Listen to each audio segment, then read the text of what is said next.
demanda santidad no es algo que la iglesia impone, es lo que Dios dice. Una cosa son las reglas dogmáticas de una iglesia, y usualmente las reglas dogmáticas surgen para mantener orden y organización y dirección.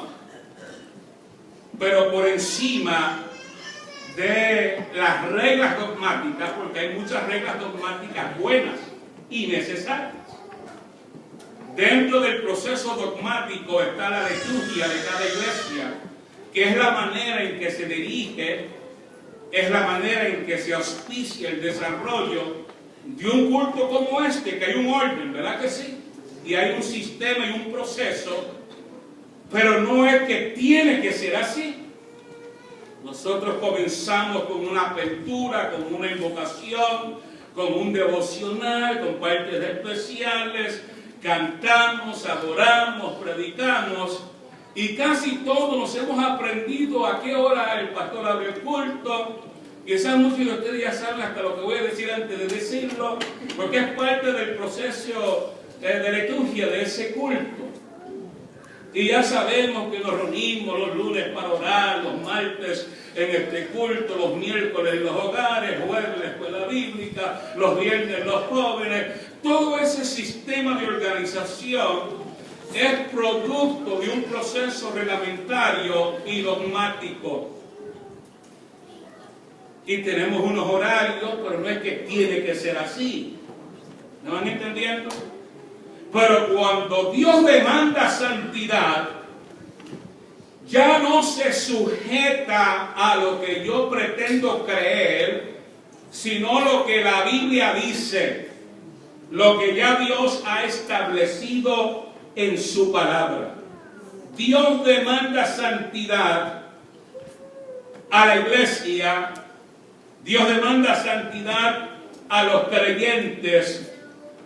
Cuando hablamos de la santidad, estamos hablando de lo que es ser santo. La santidad, cierto es progresiva. Es un proceso progresivo donde hoy usted debe ser más santo que ayer. Y que mañana seremos más santos que hoy. Entonces estoy en un proceso de santificación donde cada día soy cada día más santo delante de Dios. Santificación, proceso de Dios en la vida suya y mía, a la luz de la revelación de la palabra de Dios,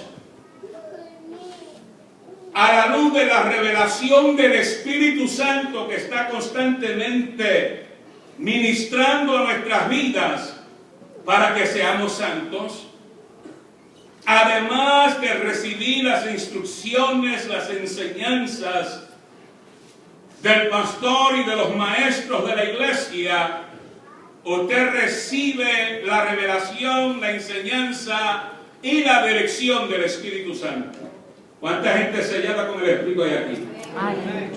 Porque además de instruirles en el consejo de la palabra de Dios, el Espíritu Santo está constantemente amonestando nuestras vidas. Usted tiene su propio tiempo devocional de escudriñar las Escrituras y darse de cuenta de lo que Dios pide de nosotros. Cuando hablamos de la santidad, hablamos de lo que es la santificación, hablamos de lo que es ser santo, y permítame decirle que cuando Dios demanda santidad es porque Él es un Dios santo. O sea, Dios nunca va a pedir lo que Él no es. Él pide lo que Él es de cada uno de nosotros. Cuando hablamos de la santidad, estamos hablando de uno de los atributos morales de Dios. Así como Dios es un Dios de misericordia, ¿cuántos lo saben? Amén. Él es un Dios de amor, ¿sí o no? Amén. Son atributos morales de Dios, donde Él es un Dios amoroso, Él es un Dios de misericordia. Otro atributo moral de Dios es que Él es un Dios de justicia, Él es justo. Pero ¿qué sucede? Ese Dios que es todo amoroso, ese Dios que es todo misericordioso, ese Dios que es todo justo y nos ha justificado por la verdad, es de igual manera un Dios todo santo. Entonces, está el amor de Dios que hizo posible la restauración de nuestras vidas. Está la misericordia de Dios que hizo posible que su vida y la mía fuese rescatada a tiempo. Por causa de la justicia de Dios, hemos sido justificados para que ahora usted y yo seamos santos. Porque ya Dios te reveló su amor. Ya Dios te reveló su misericordia. Ya Dios te justificó y te hizo justo. Y el justo por la fe vivirá.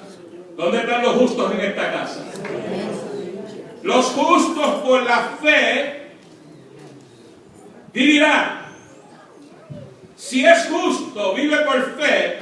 Si vive por fe, vive en obediencia. Diga conmigo, obediencia.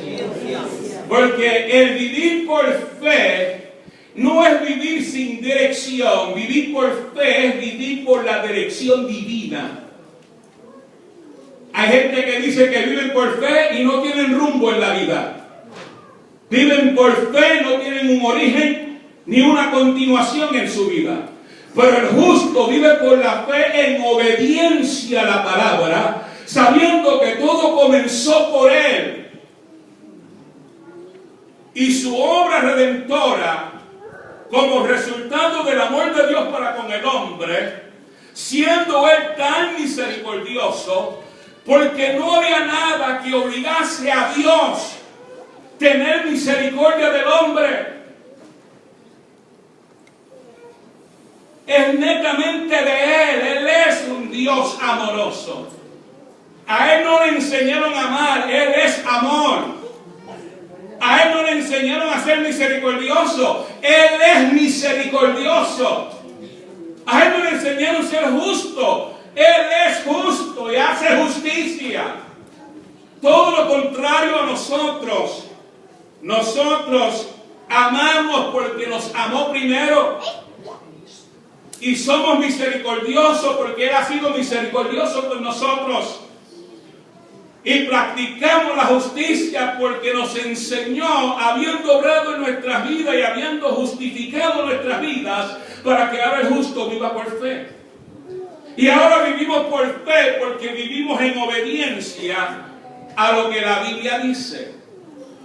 El vivir la vida cristiana no es una opción para el creyente, es parte integrante de todo mi ser.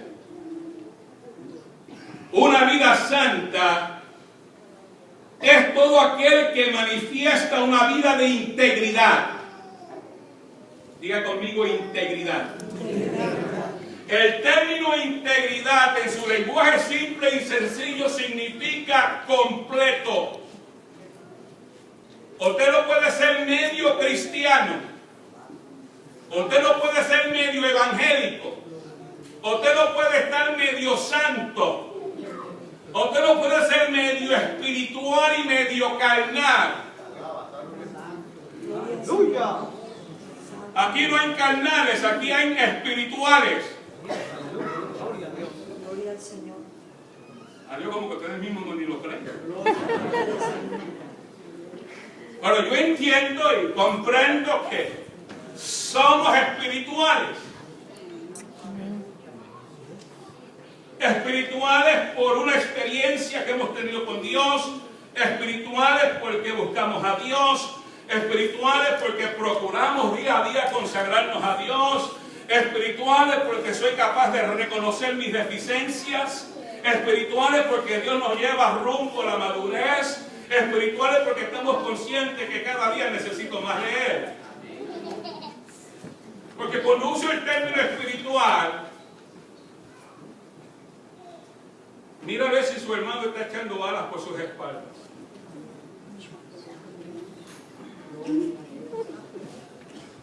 Cuando hablo de espiritualidad, hablo de ese hombre, de esa mujer que está buscando y sirviendo a Dios con todas sus deficiencias y debilidades.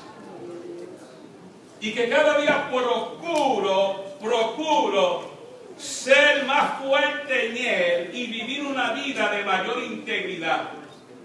Y cuando hablamos de esa integridad, hablamos de estar completos, hablamos de ser creyentes amorosos, de ser creyentes misericordiosos, de ser creyentes justos, que practicamos la justicia. Hablamos de ser creyentes santos, hablamos de ser creyentes espirituales, hablamos de creyentes que no meramente decimos que somos espirituales, sino que los frutos del Espíritu revelan que somos espirituales. Entonces, cuando se habla de integridad, hay que hablar de todas esas cosas mencionadas y otras más, donde usted está integrando todas esas cosas para venir a ser íntegro. Ese término integridad además se define el ser irreprensible, el estar completo en Él. En Él estamos completos, porque en Él, desde que conocimos a Cristo, tenemos la mente ¿de quién? De Cristo. Entonces, cuando está la mente de Cristo, ya usted no se dirige por sus caprichos, ya no se dirige a sí mismo. Por eso es que Pablo dice, ya no vivo yo, vive ¿qué? Cristo en mí. Por cuanto Cristo vive en mí, ya no me ciño yo, ahora me ciñe ¿qué? Otro. Ese otro se llama Jesucristo. Y para mí, el vivir esa vida de integridad, para todos como iglesia, el vivir esa vida de integridad es un deleite. El Evangelio, la vida cristiana, la vida de santidad no deberá ser una carga. No para el que ha sido transformado. No por el que ha sido salvado, sanado, liberado y restaurado. Todo lo contrario, el vivir para Él es un gozo, es una alegría, es un privilegio, es un deleite, es una bendición de Dios. Porque así como el mundo en la vida de la carnalidad supuestamente se deleitan en el mundo, ¿cuánto más no nos deleitaremos nosotros viviendo para Dios? Honrando y agradando a Dios, porque nos ha llamado a una vida de santidad. Dios demanda santidad de nosotros. Dios demanda una vida de integridad de nosotros. Dios demanda una vida de desarrollo y de crecimiento, pero hace posible Dios en nuestras vidas si usted se lo permite. Porque somos el pueblo, somos la iglesia, somos la luz, somos la sal. Estamos involucrados en algo que Dios originó, algo que Dios hizo con el hombre, algo que Dios ha hecho contigo y conmigo. Dígale que está a su lado, somos diferentes.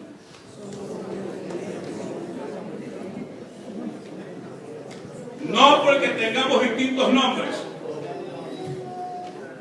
no porque vengamos de distintos países. Somos diferentes porque somos la luz del mundo. Somos diferentes porque tengo a Cristo. Somos diferentes porque tengo su paz. Soy diferente porque me transformó. Somos diferentes porque estamos en la verdad, ya no estamos en las tinieblas. Somos diferentes